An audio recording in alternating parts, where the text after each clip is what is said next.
Lorsque tombe le soir et que la nuit est noire, lorsque la lune blanche s'arrondit dans le ciel, chacun d'entre nous sait que la meilleure place au coin du feu est celle des monstres et merveilles.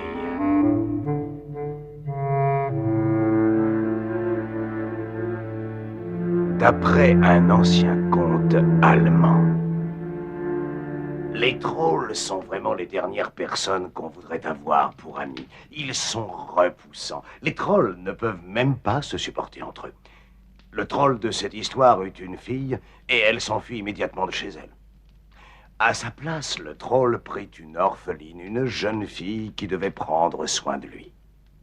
Mais cet enfant méritait-elle mieux que d'être la servante d'un troll? Vous verrez, le destin l'attendait.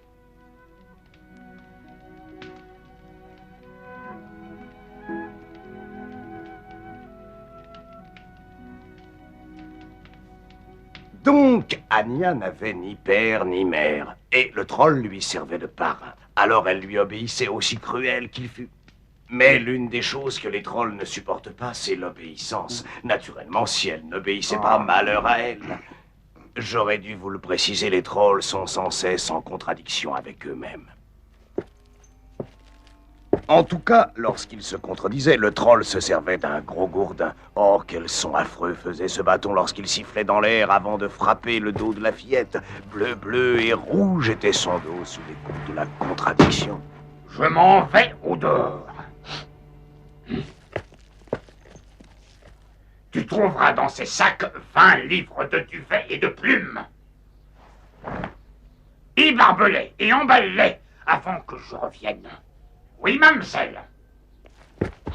Et rappelle-toi, je suis allergique aux plumes. Une seule suffit à perturber mon nez, à chatouiller, à gratouiller, à farfouiller, à m'ennuyer. Et je n'aime pas ça. Dis-moi merci. Et n'oublie pas que tu me dois tout. Mais c'est impossible de faire tout ça toute seule, ça n'est pas juste. Je sais. Elle ébarbe, elle peigne, elle emballe, mais le duvet s'envole dans toute la pièce. Les plumes s'échappent sans cesse des sacs. Anya, n'aie pas peur de moi. Je viens à ton secours. D'où venez-vous, crinière blanche? Je viens de tes pensées. N'y a-t-il donc personne dans le vaste monde qui ait pitié de moi, pensais-tu? Il y a quelqu'un ci, et me voilà. Écoute, tu es fatigué. Endors-toi. Je ne peux pas. Le troll est mon père et ma mère. Car je suis seule au monde. Je dois lui obéir. Aie confiance en moi.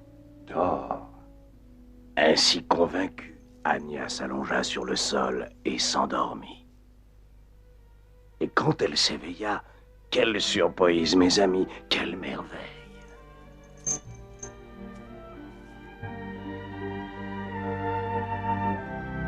Merci. Me revoilà. Oui, mademoiselle. Tu as réussi. Tous les sacs sont remplis. J'en suis hagard et étourdi. J'en suis même muet. Est-ce que tu as souri? Non. Non, maître. Je n'aime pas qu'on sourie. Va dans ta chambre, tu es privé de dîner. Oh, c'est trop injuste.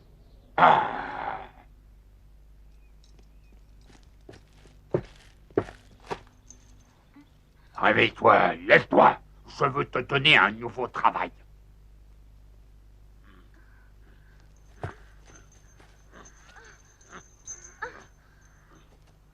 Voilà. Observe bien cette mare. Profonde, dis-tu. Comme tu as raison. Profonde et bien pleine. Vide-la. Vide-la avec ta cuillère. Et si j'y trouve encore une seule goutte d'eau quand je reviens, s'il y reste même une seule trace d'humidité, tu verras. Dis-moi merci.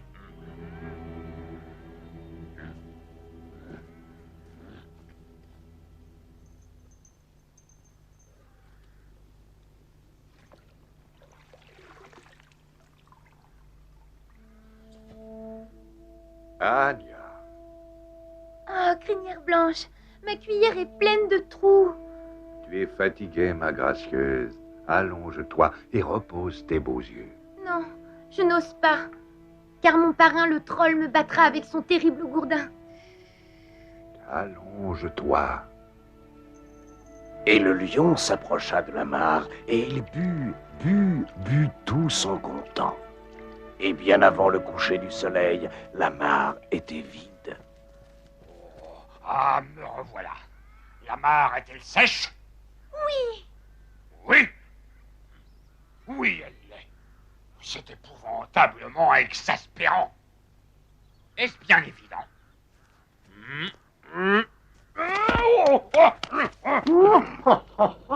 Tu peux rire, toi. Mais le troll se contredit si fort ce soir-là que la pauvrette ne put dormir de la nuit, tant son dos était bleu et rouge des coups donnés par le gourdin. Toute la nuit, elle sanglota et ses larmes avaient le goût du sel. Mais quand vint le matin, l'horrible troll lui confia une nouvelle tâche, pire que les autres, impossible. Tout fini, tu te dis. Terminé. Mais tu te trompes. Voilà. Construis pour moi un palais ici. 300 chambres.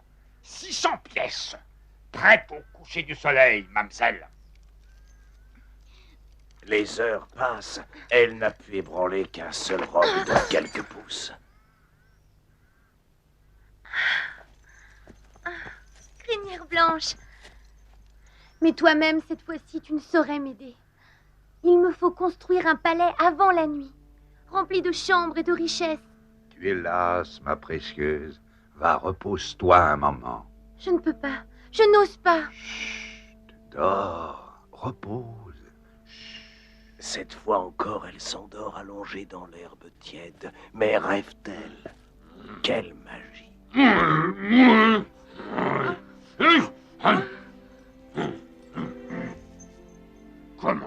Comment as-tu fait ça? Pardon, je n'ai pas réussi à faire ce que vous vouliez.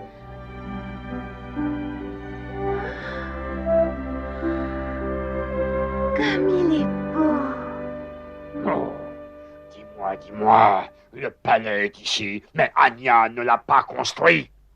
Il me semble qu'il y a une contradiction. Et quand il y a une contradiction, il faut faire appel au bâton. Qu'est-ce que tu en penses? Je n'en sais rien, probablement. Pas du tout probablement, mais très certainement. Voyons, c'est irritant, épouvantablement exaspérant, bâtir un palais en un seul jour. Voilà une demeure digne d'un trône et d'un trône.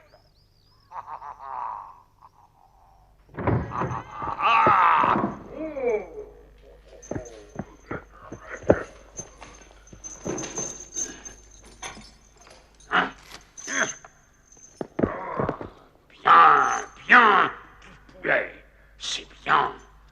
Oui, mamselle, je veux un verre de Porto. Y a-t-il une cave pour le vin?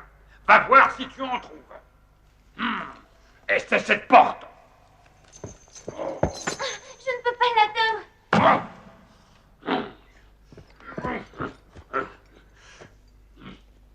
Laissez-moi prendre une torche. Un troll n'a pas besoin de lampe, il voit clair.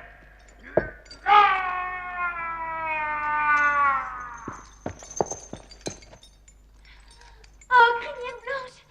Vite! Vite! Le troll dans un trou, c'est terrible! Je sais.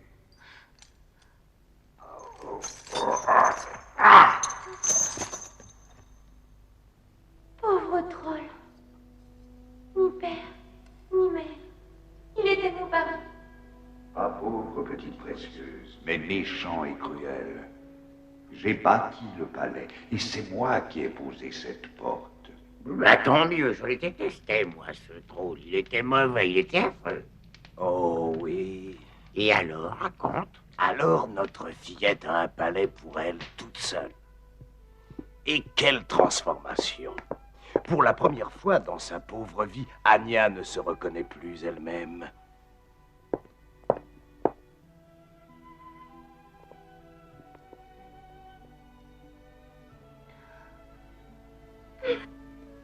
Et la nouvelle cour s'enfle, grossit, une petite précieuse toute seule dans un palais, et tous accourent, tous, prétendants et courtisans, prince tralala par-ci, prince tralala par-là, mais ils sont tous un peu trop là, un peu trop un peu trop tralala.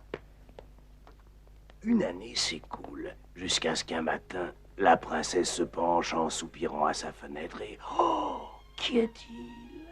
Il lève les yeux. Elle baisse les yeux, il sourit, elle rougit.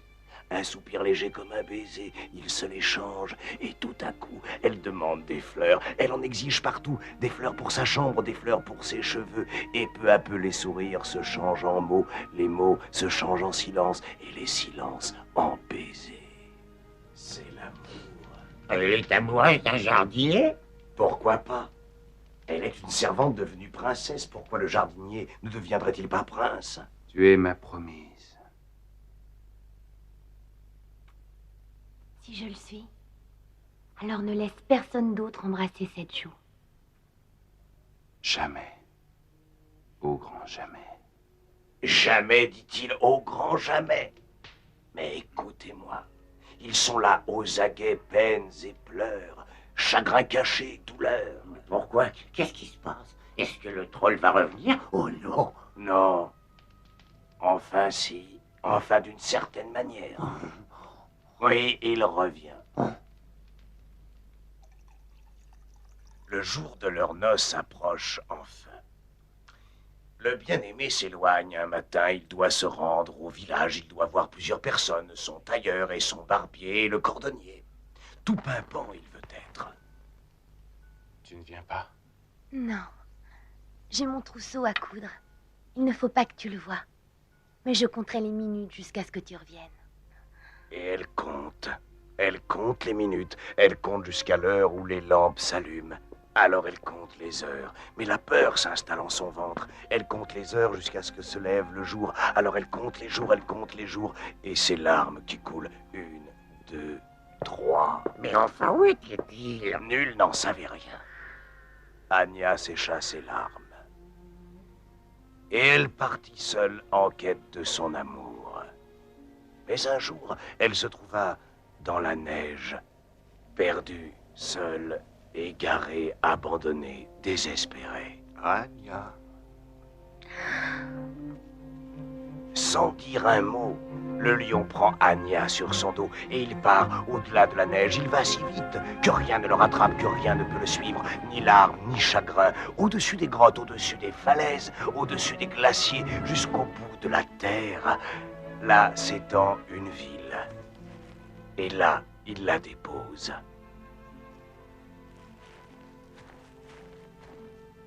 voilà, je te laisse ici. Prends ces noix. Elles contiennent des merveilles. Fais-en bon usage. Oh, merci, chère crinière blanche. Et Anya se met en marche portant ses 3 noix. Mon bien-aimé, mon amour. Elle pleure. Le cavalier la regarde, touche son chapeau, sourit poliment et poursuit sa route. Attends, bien-aimé. Non, non, crie-t-elle, non, c'est impossible, ce n'est pas lui. Le troll? Impossible, il est mort. Ah oui, il est mort. Mais elle découvre une queue de cheval, une boucle d'oreille en diamant, un soupçon de soie sur le cou. Ce n'est pas le troll. C'est sûrement, c'est incroyable, mais c'est sûrement Quoi? la fille du troll. C'est elle, c'est la fille du troll. 2 fois plus laide et 2 fois plus sotte, et elle se promène avec le bien-aimé. Oh, Anya est muette de stupeur. Quoi? Qu'est-il arrivé à son amoureux? L'aurait-il oublié? Elle a traversé le monde pour lui et lui l'a oublié. Il lui a préféré une trollope. Mais bientôt elle reprend ses esprits. C'est moi sa promise, et il est mon bien-aimé. Et elle repart déterminée. En chemin, elle rencontre des gens qui lui parlent de la trollope. Elle est allée un jour rendre visite à son père, mais il a disparu. Elle a rencontré un prince et l'a ramené dans son château. Elle l'a envoûté. Ils sont fiancés. Cette trollope est avare. S'il voit de l'or, elle le prend. De l'argent, elle le vole. Elle collectionne les jeunes hommes comme ornements. Mes orne-hommes, elle les appelle. Ainsi renseignée, Anya se hâte vers la ville. Et dans sa tête, elle bâtit son plan.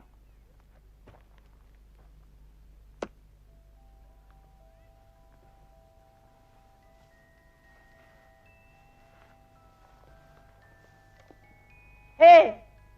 Quelle jolie beauté, ravissante chose. Il me la faut. Madame, Je vais descendre. Est-ce qu'il faut payer quelque chose? Je suppose que c'est un cadeau pour votre reine. Comme c'est gentil. Je vous remercie. c'est magique, Votre Majesté. Cela ne peut être vendu. Cela s'échange.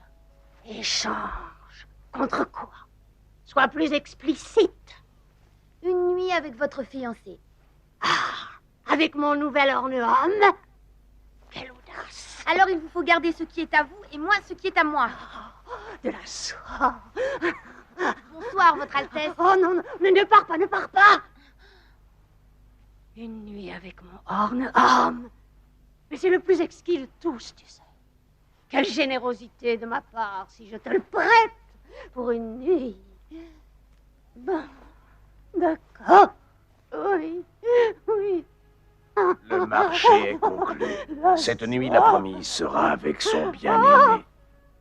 Seule, toute seule, songe-t-elle. Dès que nous serons seuls, il me reconnaîtra. Mon amour. Mon très chéri. C'est moi. Ta promise. Mais il ne se réveillait pas. S'il te plaît, réveille-toi. Il ne bougeait Mon pas. amour.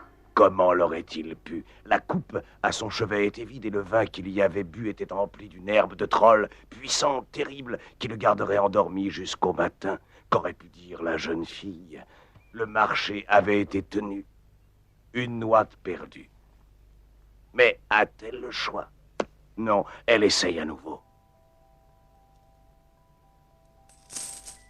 C'est incroyable, invraisemblable. L'or coule, l'or s'amoncelle.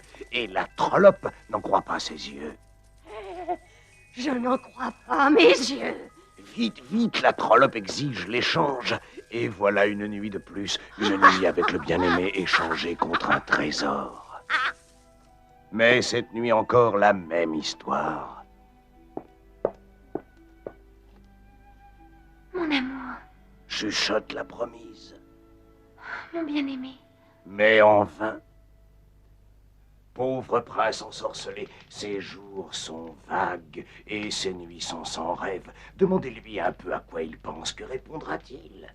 Oh, ou mais... La trollope a emporté sa mémoire avec l'affreux envoûtement.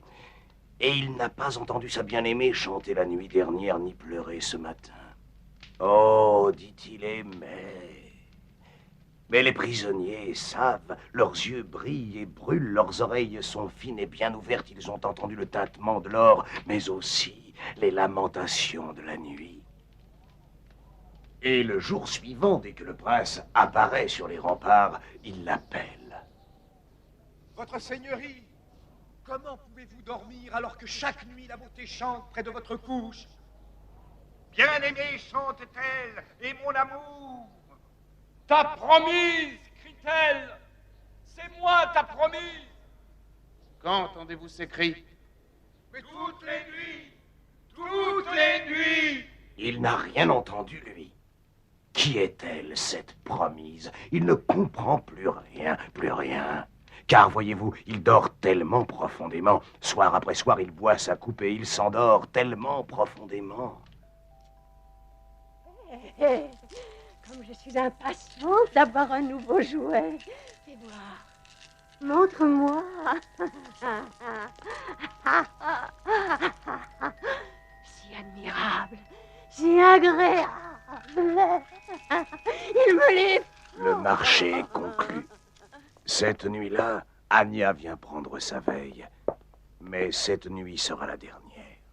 Tu ne te réveilleras donc jamais.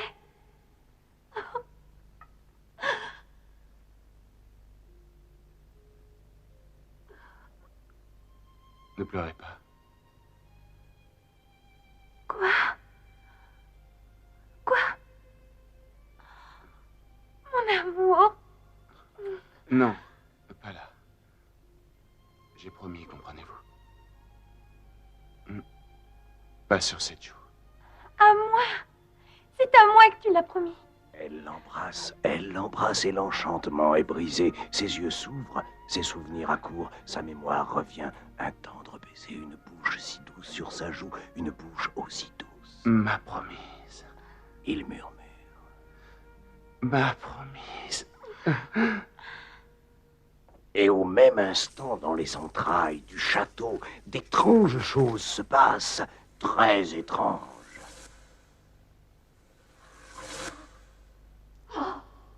Revenez, mon bel homme, et soirée, mais immédiatement.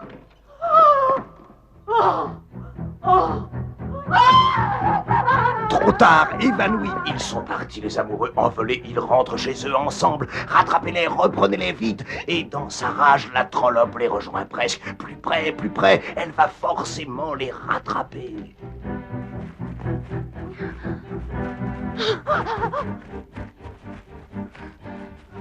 Mais regardez, elle regarde elle aussi et n'en croit pas à ses yeux. Regardez qui est là.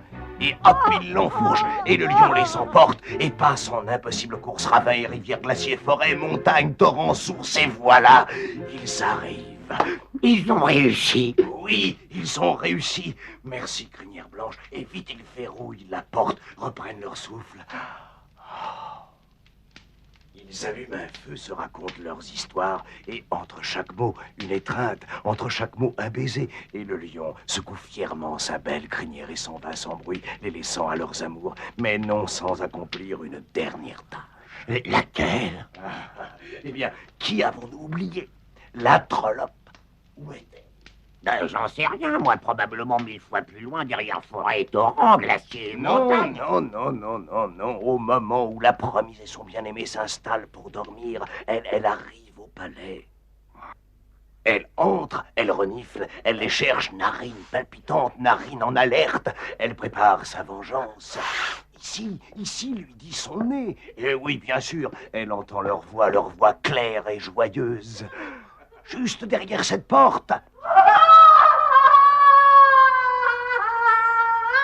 Depuis ce jour, les deux amants vivent paisiblement. Des bébés sont venus bénir leur amour, le soleil brille jour après jour, et ils ont gardé la statue du lion qu'ils appellent tous deux Crinière Blanche des pensées. Ils disent à leurs enfants que ce lion peut s'éveiller à tout instant si on l'appelle, si quelqu'un a besoin de lui. Mais les enfants ont du mal à y croire.